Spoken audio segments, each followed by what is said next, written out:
Bonjour et bienvenue sur le plateau de topcom.fr, le portail de la communication par ceux qui la font. Aujourd'hui, nous allons parler d'Ambassadors Lab. Fondé il y a 2 ans, il s'agit de la première plateforme relationnelle client-prospect. Concrètement, elle propose aux marques de créer leur propre communauté d'ambassadeurs en réunissant les clients satisfaits. Pour en savoir plus, nous recevons Jean-Louis Nicole. Bonjour. Bonjour, vous êtes CEO d'Ambassadors Lab. Merci d'avoir accepté notre invitation. C'est un grand plaisir. Alors pour commencer, qu'est-ce qui a impulsé l'idée de cette plateforme? C'est tout simplement l'observation de la nouvelle démarche du parcours d'achat. Aujourd'hui, on ne fait plus un achat sans aller sur Internet, chercher des informations, consulter des avis, interroger des personnes. Donc on s'est dit, mais qui va-t-on interroger? Alors on va proposer aux marques de mettre en face des gens qui cherchent des questions leurs propres clients et de créer une communauté d'ambassadeurs de marque. D'accord. Et comment fonctionne concrètement cette plateforme? Alors, c'est une plateforme en mode SaaS qui va vous permettre de créer votre communauté client. En clair, vous allez embaser vos clients, vous allez proposer à l'ensemble de vos clients de venir sur la plateforme, de créer votre profil, et vous allez leur permettre d'échanger avec des prospects. Mais on ne va pas s'arrêter là, on va aller plus loin. On va leur donner un super pouvoir. Le super pouvoir de favoriser leur communauté en leur donnant un bon plan s'ils achètent un produit. Et vous, comment ça marche? Vous, ambassadeur, à chaque fois qu'un membre de votre communauté va devenir client, vous allez être récompensé. En clair, on a fédéré l'ensemble de vos clients, on leur permet d'échanger avec des prospects, et s'ils achètent, on va récompenser nos clients. D'accord. Et comment mettez-vous en place cette plateforme? Alors, c'est une formule SaaS, donc on crée un site en marque blanche, sur lequel on va afficher 1000, 2000, 3000, 5000 clients satisfaits, avec l'ensemble de leurs profils, et qui vont donc pouvoir après échanger. Alors le parcours ambassadeur, c'est très simple. Moi, je suis client d'une marque. Je vais me créer mon profil, je vais créer mon pseudo, je vais mettre mon adresse pour être géolocalisé. Je vais remplir quel produit j'ai, quel usage j'en fais, quelle est mon expérience produit. Une fois que j'ai ça, je vais choisir mes moyens de contact. Vous pouvez me contacter par mail, par téléphone, par SMS, par Messenger. Et ça y est, j'ai créé la possibilité à un prospect de me contacter. Moi, je suis prospect, je cherche à acheter un produit. Je cherche des informations sur ce produit. Je vais rencontrer un ambassadeur. Je vais choisir un ambassadeur ou parce qu'il habite en face de chez moi. S'il habite en face de chez moi, on a une certaine proximité, donc on a une forte crédibilité de la parole de l'ambassadeur. Ou alors parce qu'il a un profil qui me ressemble. Il a la même structure de famille, il a les mêmes passions sportives, etc. etc. Et donc je vais choisir mon ambassadeur et je vais créer un contact avec lui. Je vais lui poser toutes les questions sur le produit. Si au cours de la conversation, l'ambassadeur détecte un réel intérêt pour l'achat d'un produit, alors l'ambassadeur va m'envoyer un bon d'achat. D'accord. Et quel est le bénéfice pour la marque? Le bénéfice pour la marque, il y en a deux. D'abord, vous avez un bénéfice communication.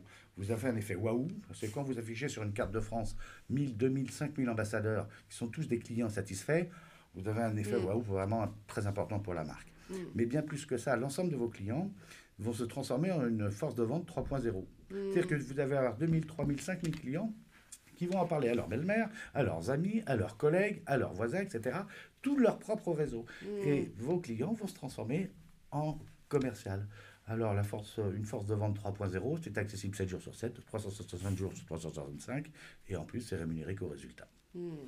Et qui sont vos clients à vous, justement? Alors, on a plusieurs types de clients. Historiquement, on a un premier client qui fabriquait un robot de tonte. Un robot de tonte, c'est une petite machine qui fait 80 cm comme ça, et qui électrique, et qui tonte votre pelouse toute seule.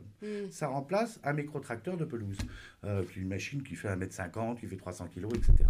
C'était juste impossible à vendre, parce qu'on ne pouvait pas croire qu'une petite machine autonome pouvait être aussi efficace qu'un tracteur de pelouse. Alors, avec Xana, on a constitué une communauté parmi leurs clients qui ont proposé à l'ensemble de leur propre communauté, de leur réseau, leurs prospects, des internautes, de venir voir le robot en action chez eux. La première année, on est parti avec 650 ambassadeurs. On a réalisé plusieurs centaines de ventes. Aujourd'hui, on doit avoir 1500 ambassadeurs et on a doublé les ventes. L'année prochaine, on est encore plus enthousiaste et plus positif. On a un autre type de clients qui sont par exemple les menuiseries Triba. Les menuisiers Triba ont pris le problème d'une toute autre manière. Ils ont 300 concessions. Ils ont invité chacun des concessionnaires à se créer une communauté de proximité. Et l'ensemble des communautés de proximité jumelées, on arrive à une communauté d'environ 1800 ambassadeurs qui recommandent des portes, des fenêtres, etc., qui invitent des clients à venir chez eux voir leurs portes et leurs fenêtres.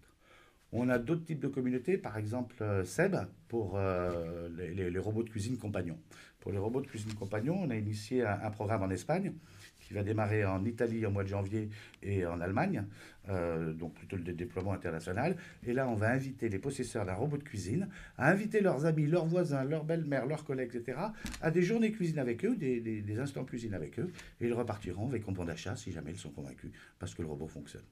D'accord. On a d'autres clients aussi, par exemple, on a des majeurs de la téléphonie en France qui permettent à leurs futurs prospects de contacter directement un client de cette marque-là pour savoir si le téléphone marche bien, il passe bien là où ils sont, là, leur maison, le travail, en déplacement, si Internet fonctionne bien. Donc avant de changer d'opérateur, maintenant, vous pouvez contacter directement un client de cet opérateur pour lui dire « Est-ce que dans mon village, toi qui es en face de moi, ça passe ?» D'accord. Et quel est le bilan après 2 ans d'activité? Alors, c'est une plateforme qui est complètement héroïque. C'est-à-dire qu'on suit mois par mois, presque jour après jour, mais mois par mois, le chiffre d'affaires qui est généré par la communauté. L'objectif, évidemment, est d'arriver à une part significative du chiffre d'affaires. Significative, ça va aller entre 5 et 10% du chiffre d'affaires doit pouvoir être généré juste par cette communauté. D'accord. Donc le bilan est plutôt très positif en France. On cherche à multiplier les secteurs. On est dans la téléphonie, on est dans l'équipement de la maison, on est dans l'équipement du jardin, et on cherche à multiplier les secteurs parce que tous les secteurs peuvent être touchés. Dès que vous avez un produit un petit peu impliquant, vous avez besoin d'avis et d'informations, autant de personnes éclairées, donc d'ambassadeurs. Donc on cherche à multiplier les secteurs. Et la deuxième démarche, c'est de conforter notre développement à l'international, c'est de couvrir l'Europe, l'ensemble de l'Europe à la fin de l'année. Très bien. Bien, merci Jean-Louis Nicole d'être venu nous parler de la plateforme Ambassadors Lab et à bientôt sur le plateau de Topcom.fr.